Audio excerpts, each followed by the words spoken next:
మన్ను మరలా తీసుకొని కుమ్మరి తనకు యుక్తమైనట్టుగా దానితో మరి ఒక కుండ, అది ఆయనకు తెలుసు. ఈ కుండ విడిపోతే మరొక కుండ ఎలాగో చేయాలో ఆయనకు తెలుసు.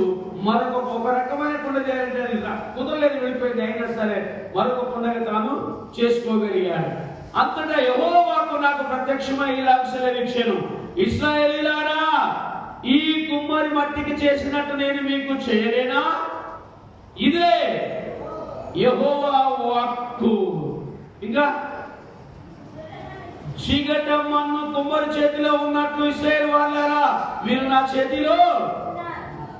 మనం ఎవరి చేతిలో ఉన్నాం? కుమ్మరైన చేతిలో జిగట మన్ను ఉంటేనే కొండ అవుతుంది, గెలగొరిగితుంది, ఇంకా ఏమన్నా అవుతుంది.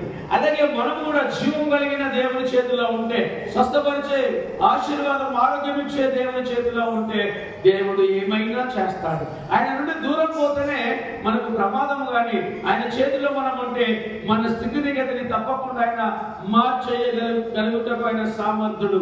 చూడండి 7వ వచనంలో అంటున్నాడు, దాన్ని పెళ్ళగిందుననియు విరగొట్టుననియు నశింపజేయుదుననియు ఏదో ఒక జనముగా గూర్చి గాని రాజ్యమును గూర్చి గాని నేను చేసి ఉండగా, ఏ జనమును గూర్చి నేను చెప్పితునో ఆ జనము చెడుతనము చేయుట మానిన ఎడల నేను వారికి నిర్దేశించిన కీడును గూర్చి సంతాపపడుదును. హల్లెలూయా.